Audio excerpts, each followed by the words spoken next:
Hello दोस्तों, चलिए आज मैं Prabhat Kumar advocate civil court Mau district Mau से आप लोगों का स्वागत करता हूं। और आप इस समय समाज में एक बहुत ही गंभीर विषय में चर्चा चल रही है कि संविधान का निर्माण किसने किया था। कुछ कम जानकार और जातिवादी मानसिकता के लोग BN राव और प्रेम बिहारी नारायण रायजादा को संविधान का निर्माणकर्ता मानते हैं।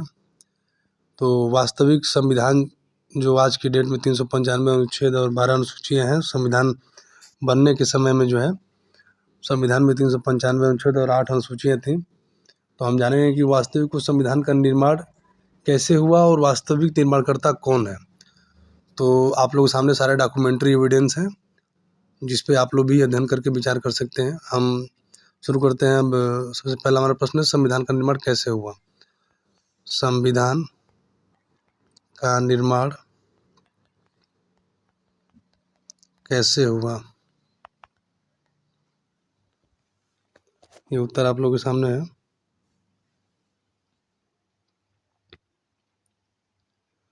सुनिए। भारत के संविधान का निर्माण कैबिनेट मिशन योजना के तहत 1946 में गठित एक संविधान सभा द्वारा किया गया था, जिसने लगभग 3 साल, 2 साल, 11 महीने, 18 दिन में इसका मसौदा तैयार किया। ये 26 जनवरी 1950 को लागू हुआ। अब ये क्लियर हो गया कि संविधान का निर्माण जो है संविधान सभा द्वारा किया गया। चलिए अब देख लेते हैं कि ये तो कन्फर्म है कि संविधान सभा का निर्माण संविधान सभा द्वारा किया गया। अभी देख लेते हैं क्या BN राव का क्या योगदान था, और देख लेते हैं। तो BN राव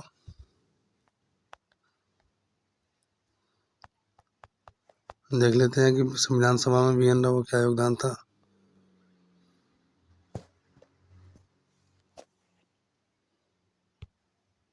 क्या नहीं, BN राव संविधान सभा के सदस्य नहीं थे, बल्कि 1946 में उन्हें संविधान सभा का संवैधानिक सलाहकार नियुक्त किया गया था। उन्होंने संविधान का प्रारंभिक मसौदा तैयार किया, जिसे बाद में डॉक्टर भीमराव अंबेडकर की अध्यक्षता वाली प्रारूप समिति ने अंतिम रूप दिया। ये कन्फर्म हो गया कि जो है BN राव संविधान सभा के सदस्य थे ही नहीं, तो संविधान सभा के सदस्य नहीं थे, तो इसलिए संविधान का निर्माण में जो है उनकी कोई योगदान नहीं माना जाएगा, क्योंकि जैसा हम जानते हैं कि संविधान का निर्माण संविधान सभा द्वारा किया गया है। इस बात का डॉक्यूमेंट्री एविडेंस है। अब हम जान लेते हैं कि प्रेम बिहारी नारायण रायजादा संविधान सभा में उसका क्या योगदान था। आइए। नहीं, प्रेम बिहारी नारायण रायजादा संविधान सभा के सदस्य नहीं थे, बल्कि वे भारत के मूल संविधान के सुलेखक, कैलीग्राफर थे, जिन्होंने इसे अपने हाथों से लिखा था। चलिए ये कंफर्म हो गया कि प्रेम बिहारी नारायण भी संविधान सभा के सदस्य नहीं थे। इस बात का डॉक्यूमेंट्री एविडेंस मिल गया है कि ये दोनों लोग संविधान सभा के सदस्य नहीं थे। इसलिए संविधान निर्माण में इनकी कोई भी योगदान या योग्यता डॉक्यूमेंट्री एविडेंस द्वारा साबित नहीं की जा सकती, क्योंकि संविधान का निर्माण संविधान सभा द्वारा किया गया। अब देख लेते हैं कि संविधान का निर्माण कैसे हुआ और कब हुआ, किस तरह से हुआ। तो हम जान लेते हैं कि चूँकि इसका निर्माण हमने पहले देखा कि प्रारूप समिति ने इसका अहम योगदान था, इसलिए हम जानते हैं कि प्रारूप समिति को अपना काम शुरू की। तो जान लेते हैं संविधान सभा की प्रारूप समिति ने कब अपना काम शुरू किया। चलिए। संविधान सभा की प्रारूप समिति ने 29 अगस्त 1947 को अपना काम शुरू किया, जब संविधान सभा ने इसका गठन किया था। डॉक्टर भीमराव अंबेडकर इस समिति के अध्यक्ष थे। 1. गठन 29 अगस्त 1947 को 7 सदस्यीय प्रारूप समिति का गठन किया गया। 2. अध्यक्ष डॉक्टर भीमराव अंबेडकर को इस समिति का अध्यक्ष बनाया गया था। और 3. उद्देश्य इस समिति का मुख्य कार्य भारतीय संविधान का प्रारूप तैयार करना था। चलिए अब हम आपको बताएंगे कि संविधान के सभी अनुच्छेद कब तैयार किए गए, कब संविधान सभा में इसकी चर्चा हुई और कब संविधान में इसकी स्वीकृति हुई। आपको ले चलते हैं संसद की वेबसाइट पे। संविधान सभा के सत्र के बारे में आप वहाँ जाएंगे तो आप पढ़ सकते हैं। संविधान सभा से संसद की वेबसाइट पर ले चलते हैं। संविधान सभा ये संसद की वेबसाइट है। यहाँ आपको जो है संसद की वेबसाइट पर हम आ गए हैं। वाद विवाद में चलते हैं। अब देखिए इसमें जो है कुल मिला के जो है तारीख के अनुसार ये 12 खंडों में जो है ये विभाजित है। कुल 11 सत्र हुए थे। अब देखिए 9 दिसंबर 1946 में ये पहला जो सत्र हुआ था संविधान सभा का। इसको हम देख लेते हैं, इसको डाउनलोड कर लेते हैं। और ये डाउनलोडेड पुस्तक है। इसमें जो है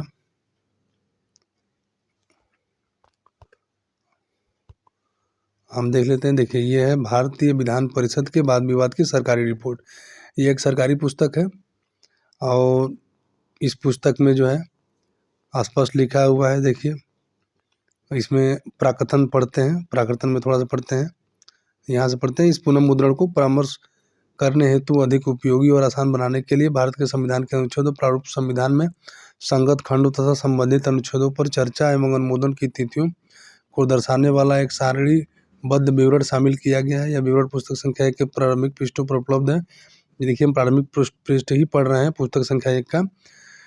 और इसे पाठक अधिक आसानी से विभिन्न अनुच्छेदों पर हुए वाद विवाद का पता लगा सकेंगे। साथ ही भारतीय संविधान सभा के सदस्यों का एक दुर्लभ सामूहिक फोटोग्राफ तथा भारत के संविधान की सुलिखित प्रतिलिपि से उद्भिद संविधान सभा के सदस्यों के प्रतिरूपित हस्ताक्षर भी पहली बार पुस्तक संख्या 1 में शामिल किए गए। आशा है कि प्रकाशन सभी सांसदों, शोधकर्ताओं, राजनीति शास्त्र के छात्रों, वकीलों और अन्य पाठकों के लिए ज्ञानवर्धक और उपयोगी सिद्ध होगा।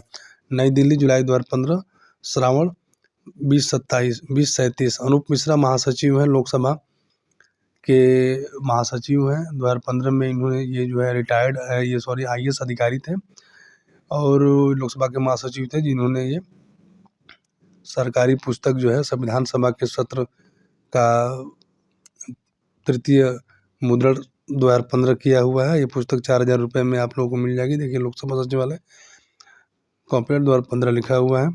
अब इसमें हम समझते हैं। देखिए भारतीय संविधान सभा, भारत के संविधान के अनुच्छेद देखिए स्पष्ट लिखा हुआ है। भारत के संविधान का अनुच्छेद देखिए अनुच्छेद 1 प्रारूप संविधान में संगत खंड 1 चर्चा और अनुमोदन की तिथियां 15 और 17 नवंबर 1948।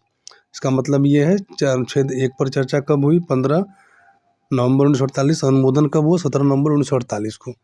कन्फर्म है कि प्रारूप समिति 29 अगस्त 1947 को बनी। उसके बाद उसने अपना कार्य प्रारंभ किया और बनाकर दिया, तब संविधान सभा के पटल पर रखा तो चर्चा हुई और अनुमोदन शुरू हुए। इसी प्रकार अनुच्छेद 2 पर चर्चा हुई और अनुमोदन शुरू 17 नवंबर 1948 को। देखिए अनुच्छेद 3 पर हुआ 17 और 18 नवंबर 1948 को। फिर अनुच्छेद 4 पर 18 नवंबर 1948 को। ये सारे देखिए डेट्स 1947 के बाद के हैं। इसे कहना अनुच्छेद 6 पर हुआ। फिर उसके बाद देखिए अनुच्छेद 15 पे। अनुच्छेद 14 जो है विधि के समान समता बताता है। 29 नवंबर 1948 को इसका वो चर्चा और अनुमोदन दोनों हुआ। 15 जो है, फिर 16 ये लोक नियोजन समानता है 30 नवंबर 1948 को। सारे आर्टिकल देखिए दिए हुए हैं, जो आर्टिकल आज हमको पढ़ने को मिलते हैं।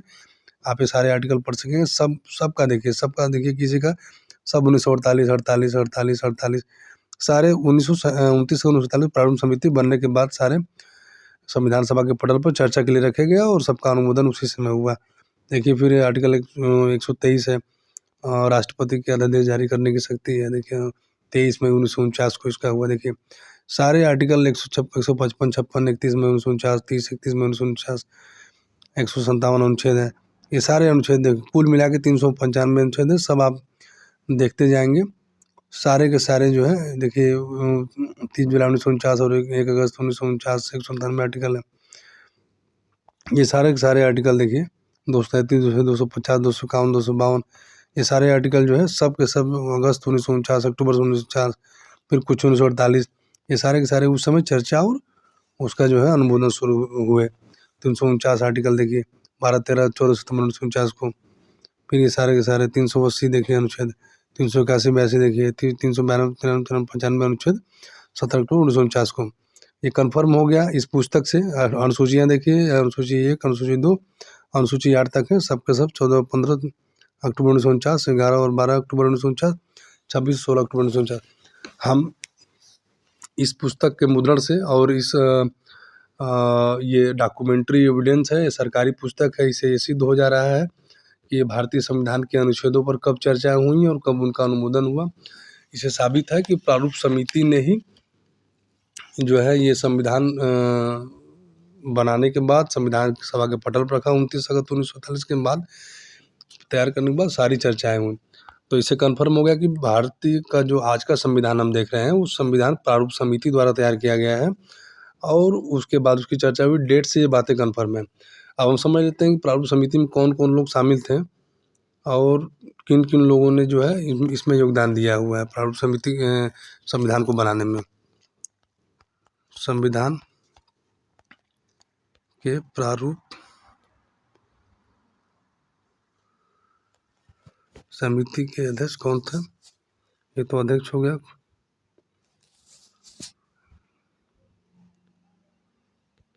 प्रारूप समिति में कौन कौन लोग शामिल थे, सुनिए। संविधान की प्रारूप समिति में डॉक्टर बी.आर. अम्बेडकर अध्यक्ष, Alladi Krishnaswami Ayyar, N. Gopalaswami, K M. Munshi, Mohammad Saadulla, B L. Mitter और डी.पी. खेतान शामिल थे। बाद में बी.एल. मित्तर की जगह एन. माधव राव और डी.पी. खेतान की जगह टी.टी. कृष्णमाचारी को नियुक्त किया गया था। प्रारूप समिति के सदस्य: 1. Doctor B R. अम्बेडकर अध्यक्ष, 2. Alladi Krishnaswami Ayyar, 3. N. Gopalaswami Ayyangar, 4. K M. Munshi, 5. Mohammad Saadulla, 6. B L. Mitter, बाद में एन. माधव राव द्वारा प्रतिस्थापित, और 7. डी.पी. खेतान, बाद में टी.टी. कृष्णमाचारी द्वारा प्रतिस्थापित। देखिए, ये तो कन्फर्म है कि प्रारूप समिति के अध्यक्ष डॉक्टर बी.आर. अम्बेडकर बाबा साहब थे, जिनका मुख्य योगदान था। अब हम टी.टी. कृष्णमाचारी से समझ लेते हैं कि जो है कि इनके अनुसार मुख्य योगदान और संविधान जो है बनाने का जो है मुख्य कार्य जो है बाबा साहब द्वारा ही किया गया है, इससे साबित हो जाएगा। टी.टी. कृष्णमाचारी के अनुसार संविधान के प्रारूप समिति के अकेले सदस्य थे Baba Saheb doctor B R. Ambedkar. T T. Krishnamachari ने संविधान सभा में अपने भाषण में कहा था कि संविधान का मसौदा तैयार करने का सारा भार डॉक्टर बी.आर. अम्बेडकर पर पड़ा था, क्योंकि समिति के अन्य सदस्य अलग अलग कारणों से अनुपस्थित थे।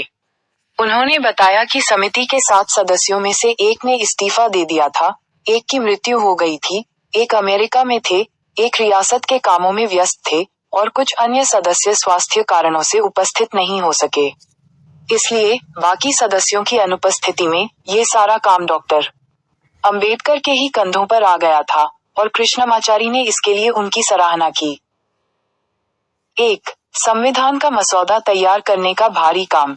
समिति के कई सदस्यों की अनुपस्थिति के कारण संविधान के मसौदे को तैयार करने का लगभग सारा काम डॉक्टर बी.आर. अम्बेडकर के ही हिस्से में आया। 2. सदस्य अनुपस्थित थे। कृष्णमाचारी के अनुसार समिति के कुछ सदस्य इस्तीफा दे चुके थे, कुछ की मृत्यु हो गई थी, कुछ विदेश में थे और कुछ अन्य कार्य व्यस्तता या स्वास्थ्य संबंधी कारणों से बैठक में शामिल नहीं हो सके। और 3. अम्बेडकर का योगदान सराहनीय। कृष्णमाचारी ने डॉक्टर अम्बेडकर के इस प्रयास की सराहना करते हुए कहा कि संविधान का मसौदा तैयार करने का काम उनके द्वारा सफलतापूर्वक पूरा किया गया, जिसके लिए वे आभारी हैं। देखिए, हम सभी जो है बाबा साहब डॉक्टर बी.आर. अम्बेडकर के आभारी हैं कि उन्होंने संविधान का निर्माण बड़ी कुशलता से और अकेले ही किया, जब प्रारूप समिति में उनका साथ देने के लिए कोई नहीं था। कुछ लोग रिटायर हो गए, कुछ लोग जो है उपस्थित ही नहीं थे, कुछ लोगों की मृत्यु हो गई थी या कुछ लोग काम पे नहीं आए। सारा का सारा काम प्रारूप समिति का, जो आज का संविधान हम आज देख रहे हैं, सबका सब बाबा साहब भीमराव अम्बेडकर ने तैयार किया है। इस बात का सारा डॉक्यूमेंट्री एविडेंस है। इसलिए हम आप लोगों से निवेदन करते हैं कि गलत और झूठ का प्रोपेगेंडा न फैलाएं। कुछ जातिवादी मानसिकता के लोग गलत प्रोपेगेंडा फैला के जो है हाईलाइट होना चाहते हैं। लेकिन हम सभी से, भारत के निवासियों से अपेक्षा करेंगे जो है कि वो बाबा साहब का सम्मान करें और उनके इस योगदान को, भले ही उस समय की संविधान सभा ने बाबा साहब को वो सम्मान नहीं दिया जो देना चाहिए था, और ना ही बाद में संसद ने जो है बाबा साहब को उतना सम्मान दिया, लेकिन सच्चाई जो है छुप नहीं सकती है, और सच्चाई किसी को कुछ बताने से कुछ और नहीं हो सकती है, ना ही सच्चाई गलत हो सकती है। सच सच होता है, झूठ झूठ होता है। इन्हीं बातों के साथ मैं अपनी बातों को जो है समाप्त करना चाहता हूँ। धन्यवाद।